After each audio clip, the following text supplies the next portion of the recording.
দেশের রাজনৈতিক দলগুলোর সঙ্গে প্রধান উপদেষ্টার মতবিনিময় শুরু। সুষ্ঠু নির্বাচনের পরিবেশ তৈরি করতে সরকারকে সময় দিতে হবে বললেন ফখরুল। কমল জ্বালানি তেল, ডিজেল, অকটেন, পেট্রোল ও কেরোসিনের দাম। রোববার নিষেধাজ্ঞা শেষে খুলছে সুন্দরবন। এবং পোস্টিংয়ের নামে প্রতারণা, পুলিশ সদস্যদের সতর্ক থাকতে সদর দপ্তরের আহ্বান। ভারতে পিকে হালদারের বিচার প্রক্রিয়া শুরু। অভিনন্দন ভোরের পাতা প্রাইম নিউজে, সাথে আছি মৌমিতা মৌ। শুনছিলেন সংবাদ শিরোনাম, এবার বিস্তারিত। দেশের রাজনৈতিক দলগুলোর সঙ্গে মতবিনিময় করেছে অন্তর্বর্তী সরকারের প্রধান উপদেষ্টা ডক্টর মোহাম্মদ ইউনূস। শনিবার বিকেল ৩টা থেকে 7টি ইসলামী দলের সঙ্গে মতবিনিময় শুরু করেন তিনি।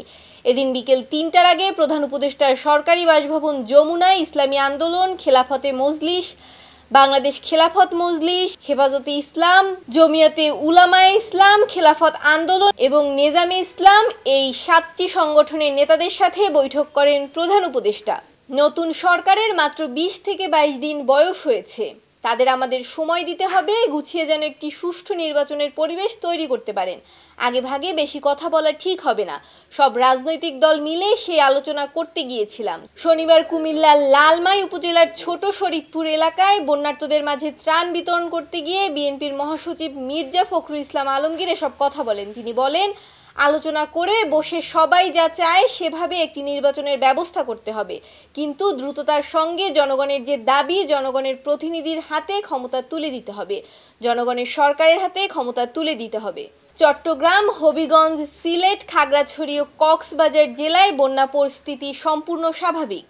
মৌলভীবাজার ও ব্রাহ্মণবাড়িয়া জেলায় বন্যা পরিস্থিতির উন্নতি হয়েছে এবং কুমিল্লা, ফেনী, নোয়াখালী ও লক্ষ্মীপুর জেলার বন্যা পরিস্থিতি উন্নতি হচ্ছে। শনিবার দুর্যোগ ব্যবস্থাপনা ও ত্রাণ মন্ত্রণালয়ের এক প্রতিবেদনে তথ্য উঠে এসেছে। প্রতিবেদনে জানানো হয়, বন্যা উপদ্রুত এলাকায় সরকারি, বেসরকারি সহ সকল পর্যায় থেকে ত্রাণ বিতরণ অব্যাহত আছে। বৈষম্য বিরোধী ছাত্র আন্দোলনের সমন্বয়কদের মাধ্যমে সংগৃহীত মোট 1,40,900 প্যাকেট শুকনো খাবার, কাপড় ও পানি দুর্যোগ ব্যবস্থাপনা অধিদপ্তরের মাধ্যমে বন্যা কবলিত এলাকায় পাঠানো হয়েছে। দুর্যোগ ব্যবস্থাপনা অধিদপ্তর ও বৈষম্য বিরোধী ছাত্র আন্দোলনের সমন্বয়কদের মধ্যে সার্বক্ষণিক যোগাযোগ অব্যাহত আছে। মৌসুমি বায়ু কম সক্রিয় থাকায় সারা দেশে বৃষ্টিপাত কমেছে। যদিও চলতি সপ্তাহ জুড়ে দেশের বিভিন্ন স্থানে বিচ্ছিন্নভাবে বৃষ্টি হতে পারে। একই সঙ্গে এ সময় সারা দেশে গরম বাড়তে পারে বলে জানিয়েছে আবহাওয়া অধিদপ্তর। শনিবার আবহাওয়া অধিদপ্তরের নিয়মিত পূর্বাভাসে এসব তথ্য জানানো হয়েছে। আবহাওয়াবিদ হাফিজুর রহমান বলেন, চলতি সপ্তাহে বৃষ্টিপাত অনেক কম হবে। কিছু জায়গায় মাঝারি ধরনের ভারী বৃষ্টি হবে, তবে সেটা উপকূল অঞ্চলে। তাই সারা দেশে ক্রমশ গরম বাড়বে। এরই মধ্যে গত 15 দিনের মধ্যে সর্বোচ্চ তাপমাত্রা বেড়েছে। গতকাল যা ছিল 37.5 ডিগ্রি সেলসিয়াস। তিনি আরও বলেন, আগামী 3 দিন রাজধানীতে বৃষ্টির সম্ভাবনা কম হলেও সেটি সামান্য। সংবিধানে যে পরিস্থিতি তৈরি হয়েছে এটি পুনর্লিখন ছাড়া আর কোনো উপায় নেই বলে মন্তব্য করেছেন রাজনৈতিক বিশ্লেষক ও যুক্তরাষ্ট্রের ইলিনয় স্টেট ইউনিভার্সিটির distinguished professor doctor Ali Riaz. একই সঙ্গে বিদ্যমান অবস্থায় যদি কোনো দল নির্বাচনে 300 আসনও পায়, তারাও এই সংবিধান পরিবর্তন করতে পারবে না বলছেন তিনি। শনিবার গণতান্ত্রিক পুনর্গঠনের জন্য সংলাপ অনুষ্ঠানে গণতন্ত্র, সংবিধান এবং নির্বাচনী সার্চ কমিটি নিয়ে কথা বলেন ডক্টর আলী রিয়াজ। তার ভাষ্য, গত 3টি নির্বাচনের মধ্য দিয়ে এক ধরনের এক দলীয় ব্যবস্থা তৈরি করা হয়েছে। এখানে প্রশ্ন করার কোনো সুযোগ রাখা হয়নি। রাখার সুযোগ থাকলেও বিগত সরকার সেটা করেনি। সারা দেশে কমেছে জ্বালানি তেল, ডিজেল, অকটেন, পেট্রোল ও কেরোসিনের দাম। সিদ্ধান্ত অনুযায়ী প্রতি লিটার ডিজেল ও কেরোসিনের দাম 1 টাকা 25 পয়সা এবং পেট্রোল ও অকটেনের দাম 6 টাকা করে কমেছে। এ মূল্য আগামীকাল 1 সেপ্টেম্বর থেকে কার্যকর হবে। শনিবারে মূল্য তালিকা জানিয়ে বিদ্যুৎ, জ্বালানি ও খনিজ সম্পদ মন্ত্রণালয় থেকে প্রজ্ঞাপন জারি করা হয়। এতে বলা হয়, বিশ্ববাজারের সঙ্গে সামঞ্জস্য রেখে স্বয়ংক্রিয় ফর্মুলার আলোকে প্রতি মাসে জ্বালানি তেলের মূল্য নির্ধারণ বা সমন্বয় করা হয়। এর ধারাবাহিকতায় শনিবার ভোক্তা পর্যায়ে জ্বালানি তেলের মূল্য পুনর্নির্ধারণ করা হলো। সুন্দরবনের প্রাণ প্রকৃতি সহ বন্য প্রাণী ও মাছের প্রজনন নিশ্চিত করতে জেলে, বনজীবী সহ দেশি বিদেশি পর্যটকদের 3 মাসের প্রবেশ নিষেধাজ্ঞা শেষ হচ্ছে শনিবার। বন বিভাগের কাছ থেকে বৈধ পাস পারমিট নিয়ে আগামীকাল থেকে সুন্দরবনে যেতে পারবেন জেলে, বনজীবী সহ দেশি বিদেশি পর্যটকরা। বিস্তারিত জানাচ্ছেন তাসনোভা ঐশী। সুন্দরবনের প্রাণ প্রকৃতি সহ বন্যপ্রাণী ও মাছের প্রজনন নিশ্চিত করতে জেলে বনজীবী সহ দেশ বিদেশি পর্যটকদের 3 মাসের প্রবেশ নিষেধাজ্ঞা শেষ হচ্ছে আজ। বন বিভাগের কাছ থেকে বৈধ পাস পারমিট নিয়ে আগামীকাল থেকে সুন্দরবনে যেতে পারবেন জেলে বনজীবী সহ দেশ বিদেশি পর্যটকরা। সুন্দরবনের বন্যপ্রাণী ও মৎস্য সম্পদ রক্ষায় ইন্টিগ্রেটেড রিসোর্সেস ম্যানেজমেন্ট প্ল্যান্সের সুপারিশ অনুযায়ী 2019 সাল থেকে প্রতি বছরের 1 জুন থেকে 31 আগস্ট পর্যন্ত এই 3 মাস বিশ্ব ঐতিহ্য এলাকা ওয়ার্ল্ড হেরিটেজ ম্যানগ্রোভ এই বনে প্রবেশ নিষেধাজ্ঞা জারি করে থাকে বন বিভাগ। এছাড়াও এই সময়টি সুন্দরবনের বন্যপ্রাণীদেরও প্রজনন মৌসুম। সুন্দরবনের প্রাণ প্রকৃতি ঘুরে দাঁড়াতে জেলে বনজীবী সহ দেশ বিদেশের সকল পর্যটকদের প্রবেশ বন্ধ করে দেওয়া হয়। এই 3 মাস ছাড়া সারা বছরই দেশ বিদেশি প্রতিবেশ পর্যটকরা ইকো ট্যুরিস্ট সুন্দরবন ভ্রমণ করে থাকে। নিষেধাজ্ঞা শেষে আগামীকাল থেকে বৈধ পাস পারমিট নিয়ে জেলে বনজীবী সহ দেশ বিদেশি পর্যটকরা আবারও সুন্দরবনে যেতে পারবেন। জুন, জুলাই, আগস্ট 3 মাস নিষেধাজ্ঞার পরে সুন্দরবনে বনজীবী এবং টুরিস্টরা 1 সেপ্টেম্বর থেকে প্রবেশ করবে। তো এই সময়কালে যাতে সুন্দরবনের বন্যপ্রাণী হত্যা না হয়, সুন্দরবনের খালে নদীতে বিষ প্রয়োগে মাছ নিধন না হয় এবং চোরা কারবারি যাতে বন্ধ থাকে, সেই লক্ষ্যে আইন শৃঙ্খলা বাহিনী তৎপর থাকবে আশা করি, এবং পর্যটকরা যাতে একটি নির্দিষ্ট এলাকা দিয়ে যাওয়া আসা করে সেই দাবি জানাই। এবং এই সময়কালে দস্যুতা বৃদ্ধি পেতে পারে সুন্দরবনে, সেই দিকেও আইন শৃঙ্খলা বাহিনী বিশেষ তৎপর দিয়ে নজর রাখবে আশা করি। এবং আমরা মনে করি যে সরকারের পরিবেশ, বন এবং জলবায়ু পরিবর্তন মন্ত্রণালয়ের মাননীয় উপদেষ্টা সৈয়দা রিজওয়ানা হাসান, তিনি একজন পরিবেশবিদ এবং তিনি সুন্দরবন রক্ষায় আগের যে কোনো সময়ের তুলনায় আরও বেশি তৎপর থাকবেন, আরও বেশি নজর দেবেন, সেই প্রত্যাশা আমরা রাখি। জুন, জুলাই, আগস্ট এই 3 মাস সুন্দরবনে জেলে ও পর্যটকদের প্রবেশ বন্ধ রাখা হয়। এ সময় বনের বিভিন্ন প্রান্তে ময়লা আবর্জনা জমেছে, সেগুলো পরিষ্কার করে সুন্দরবনকে নতুনভাবে সাজানো হয়েছে। পর্যটকরা কাল থেকে সুন্দরবন আসলে ভ্রমণ ও বিনোদন সুন্দরভাবে উপভোগ করতে পারে তার সব রকম ব্যবস্থা নেওয়া হয়েছে। তবে বনের এবং পরিবেশের ক্ষতি হয় এমন কাজ থেকে বিরত থাকতে বলেন এই বন কর্মকর্তা। তাসনুভা ঐশী, ভোরের পাতা। পোস্টিংয়ের নামে প্রতারণা থেকে সতর্ক থাকতে পুলিশ সদস্যদের প্রতি আহ্বান জানিয়েছেন পুলিশ সদর দপ্তর। শনিবার পুলিশ সদর দপ্তরের AIG media and PR Inamul Haque Sagar স্বাক্ষরিত এক বিজ্ঞপ্তিতে এই আহ্বান জানানো হয়। এতে বলা হয়েছে, একটি চক্র পুলিশ সদস্যদেরকে বিভিন্ন ইউনিটে পোস্টিংয়ের ভয় দেখিয়ে অর্থ দাবি করার অভিযোগ পাওয়া গেছে। এ ধরনের প্রতারক চক্র থেকে সতর্ক থাকার জন্য সকলের প্রতি অনুরোধ জানানো হচ্ছে। এসব প্রতারক চক্রকে গ্রেপ্তারে পুলিশের বিশেষ অভিযান অব্যাহত রয়েছে বলে বিজ্ঞপ্তিতে উল্লেখ করা হয়েছে। শেখ হাসিনা সরকারের পতনের সঙ্গে সঙ্গেই নারায়ণগঞ্জ থেকে পালিয়েছে নারায়ণগঞ্জের আলোচিত ওসমান পরিবার। তবে আওয়ামী লীগের রাজনীতি করলেও কোনো বাধা ছাড়াই নারায়ণগঞ্জে আছেন সদ্য অপসারিত city mayor doctor Selina Hayat Ivy. বিস্তারিত দিলরুবা তন্নির প্রতিবেদনে। শেখ হাসিনা সরকারের পতনের সঙ্গে সঙ্গে নারায়ণগঞ্জ থেকে পালিয়েছে বিতর্কিত ওসমান পরিবার। হত্যা, গুম, চাঁদাবাজি, দখলবাজি সহ অসংখ্য অপকর্মের অভিযোগ শামীম ওসমান, সেলিম ওসমান, আজমিরি ওসমান সহ এ পরিবারের বিরুদ্ধে। সদ্য অপসারিত city mayor doctor Selina Hayat Ivy. অন্যদিকে সরকার পতনের পরও নারায়ণগঞ্জ সিটি কর্পোরেশনে অফিস করেছেন আইভি। 15 আগস্ট শোক দিবসে জেলা আওয়ামী লীগ অফিসে বঙ্গবন্ধুর প্রতিকৃতিতে ফুলও দিয়েছেন তিনি। অপসারণের আগ পর্যন্ত তিনি সিটি কর্পোরেশনে বসেছেন, দলীয় কর্মসূচিও পালন করেছেন। বিষয়টিকে তার ইতিবাচক রাজনীতির সুফল বলে অভিহিত করে বিভিন্ন দলের নেতারা বলছেন, দেশে এ ধরনের রাজনীতিবিদদের লালন করা প্রয়োজন। 2003 সালে নারায়ণগঞ্জ পৌরসভার নির্বাচনকে সামনে রেখে দেশে আসেন ডাক্তার সেলিনা হায়াৎ আইভি। তখন সে সময় তিনি নির্বাচনে জিতে সারা দেশের আওয়ামী লীগের নেতাকর্মীকে উজ্জীবিত করেন। 2009 সালে আওয়ামী লীগ ক্ষমতায় এলে নারায়ণগঞ্জে ফিরে আসে পলাতক ওসমানরা। এসেই তারা আইভির বিরোধিতা শুরু করেন। 2011 সালে নারায়ণগঞ্জ সিটি নির্বাচনে শামীম ওসমানকে 1 লাখ ভোটের বিশাল ব্যবধানে শোচনীয়ভাবে পরাজিত করেন আইভি। এরপর থেকে আইভির চরম বিরোধিতা করে গেছেন শামীম ওসমান। বিভিন্ন রাজনৈতিক দলের নেতারা দাবি করেন ডাক্তার আইভির কোনো গুন্ডা বাহিনী নেই।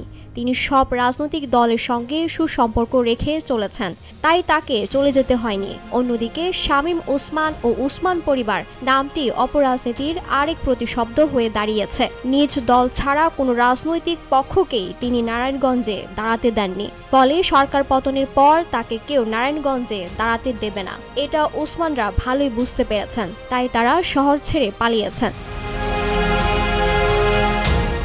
নেতারা আরও বলেন, শেখ হাসিনার দুঃশাসনের নারায়ণগঞ্জের প্রতিনিধি ছিলেন শামীম ওসমান। গত ১৯ জুলাই থেকে ৫ আগস্ট পর্যন্ত তিনি ও তার ক্যাডার বাহিনী ছাত্র জনতার উপর সশস্ত্র হামলা করে অনেককে হতাহত করেছে, ফলে তাকে পালাতে হয়েছে। অন্যদিকে ডাক্তার আইভি আওয়ামী লীগ করলেও কখনো কারো উপর হামলা করেননি, ক্ষমতার প্রভাব খাটাননি, তাই তিনি নারায়ণগঞ্জে অবস্থান করতে পারছেন। দিলরুবা তন্নি, নিউজ ডেস্ক, ভোরের পাতা। চিরা মুড়ি গুড়ের দাম বেড়েছে। বন্যার্তদের মাঝে ত্রাণ বিতরণের কারণে চাহিদা বেড়েছে চিরা মুড়ি গুড়ের, ফলে মুড়ি কেজি প্রতি ৮ থেকে ১০ টাকা বেশি দামে বিক্রি হচ্ছে। চিরা ২০ ও গুড়ের দাম বেড়েছে ১০ টাকা প্রতি কেজি। বিস্তারিত পুলকরাজের প্রতিবেদনে। তো মালের দাম বাড়তে এখন কি জন্য বাড়তে, এখন এটা আপনারা ভাই তদারকি করেন যে এটা বাড়লো কেন? দেশের বিভিন্ন জেলা এখনো বন্যা কবলিত, পানিবন্দী রয়েছে ১০ লাখ পরিবার। এসব পরিবারের পাশে দাঁড়াচ্ছে বিভিন্ন সংগঠন ও সাধারণ মানুষ। তাদের মাঝে বিতরণ করা হচ্ছে চিরা, মুড়ি, গুড় সহ জরুরি পণ্য। ফলে চিরা, মুড়ি ও গুড়ের চাহিদা বেড়েছে কয়েক গুণ। এতে রাজধানীর বাজারে বেড়েছে ত্রাণ সামগ্রীর দাম। ক্রেতারা বলছেন, ব্যবসায়ীরা কেজি প্রতি ৮ থেকে ১০ টাকা বেশি দামে বিক্রি করছে মুড়ি। চিরার কেজি বিক্রি হচ্ছে ২০ টাকা বেশি দামে। চিরা ও মুড়ির সঙ্গে সঙ্গে গুড়ের দাম কেজিতে বেড়েছে ১০ টাকা। অনেক দোকানদার খুচরা বেচেন, খুচরা তার পাইকারি হিসাব করতে লাভ হবে না। আমরা তো পাইকারি বেশি, যখন বাজার বেশি হয় তখন বেশি নি, যখন বাজার কমে তখন বাজার কমায় না। মাল আইছে ১০টা, ২০টা, ৫০টা। ক্রেতাদের অভিযোগ, চিরা, মুড়ি ও গুড়ের সংকটের অজুহাত দেখিয়ে ব্যবসায়ীরা দাম বাড়িয়ে দিয়েছে। তো মালের দাম বাড়তে এখন কি জন্য বাড়তে, এখন এটা আপনারা ভাই তদারকি করেন যে এটা বাড়লো কেন? ব্যবসায়ীদের দাবি, এসব পণ্যের সংকট নেই বাজারে, তবে দাম একটু বেশি। ব্যবসায়ীরা জানান, বাজারে চিরা, মুড়ি ও গুড়ের সরবরাহ বেড়েছে, দ্রুতই দাম কমে আসবে। মানুষের অসহায়ত্বের সুযোগ নিয়ে ত্রাণ সামগ্রীর দাম বাড়ানো এ নিন্দা জানিয়েছেন সাধারণ মানুষ। ভারতের পশ্চিমবঙ্গের কলকাতার নগর আদালতে তোলা হয়েছে বাংলাদেশ থেকে কয়েক হাজার কোটি টাকা আত্মসাৎ ও পাচারের অভিযোগে অভিযুক্ত পিকে হালদার ওরফে প্রশান্ত কুমার হালদার সহ বাকি অভিযুক্তদের। শনিবার কলকাতার নগর দায়রা আদালতের বিশেষ ইডি কোর্ট ১ বিচারক প্রসন্ন মুখোপাধ্যায়ের এজলাসে এই মামলাটি ওঠে। সেখানেই আদালত আগামী ২৫ সেপ্টেম্বর পরবর্তী হাজিরার দিন ধার্য করেন। তবে এদিন এই মামলার আরেক অভিযুক্ত আমানা সুলতানের জামিনের ব্যাপারে নগর দায়রা আদালতে যে আবেদন করা হয়েছিল তা প্রত্যাহার করে নেন তাদের আইনজীবী বিশ্বজিৎ মান্না। এবার বিনোদনের সংবাদ।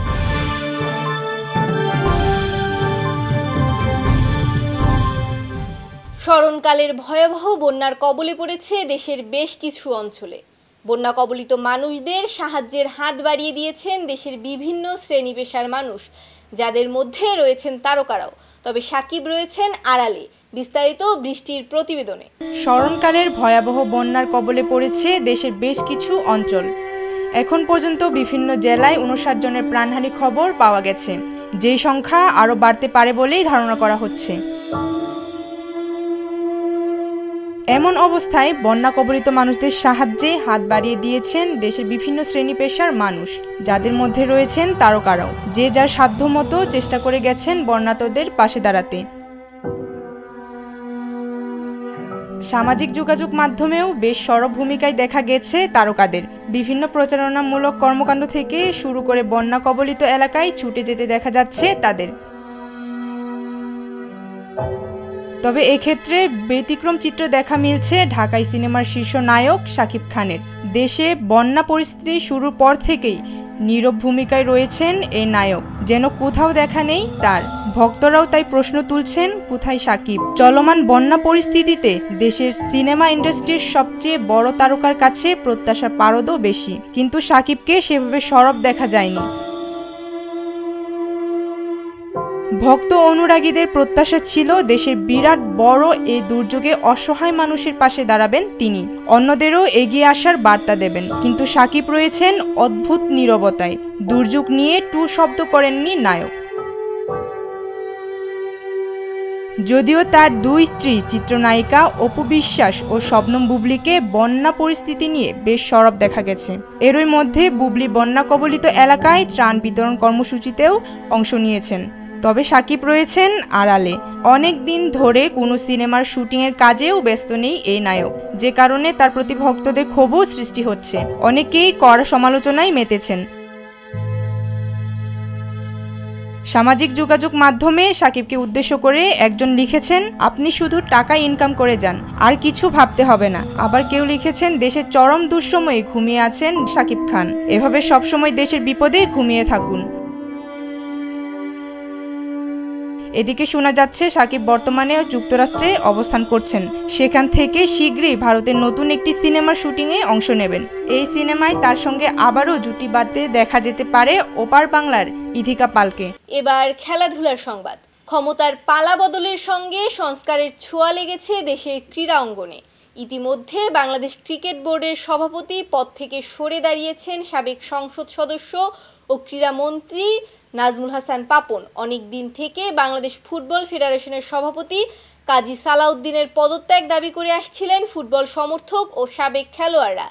এবার কাজী সালাউদ্দিনকে 24 ঘন্টার মধ্যে পদত্যাগের আলটিমেটাম দিয়েছে বিএনপি পন্থী ক্রীড়া সংগঠক ও সাবেক ফুটবলাররা। শনিবার বাফুফে ভবনের সামনে জড়ো হয়ে ঘোষণা দেন তারা। বিএনপি নেতা ও জাতীয় ফুটবল দলের সাবেক অধিনায়ক আমিনুল হক সালাউদ্দিনের পদত্যাগ দাবি করে বলেন, ফুটবল ফেডারেশনে সালাউদ্দিন সহ অন্যদের থাকার অধিকার নেই। তারা দুর্নীতি ও ফুটবলকে নিচে নামিয়েছে। সংবাদ শেষ করার আগে শিরোনামগুলো আরেকবার। দেশের রাজনৈতিক দলগুলোর সঙ্গে প্রধান উপদেষ্টার মতবিনিময় শুরু। সুষ্ঠু নির্বাচনের পরিবেশ তৈরি করতে সরকারকে সময় দিতে হবে বললেন ফখরুল। কমল জ্বালানি তেল, ডিজেল, অকটেন, পেট্রোল ও কেরোসিনের দাম। রোববার নিষেধাজ্ঞা শেষে খুলছে সুন্দরবন। এবং পোস্টিংয়ের নামে প্রতারণা, পুলিশ সদস্যদের সতর্ক থাকতে সদর দপ্তরের আহ্বান। ভারতে পিকে হালদারের বিচার প্রক্রিয়া শুরু। এই ছিল আজকের ভোরের পাতা প্রাইম নিউজ। সারা দেশের সর্বশেষ আপডেট পেতে চোখ রাখুন ভোরের পাতায়। ধন্যবাদ।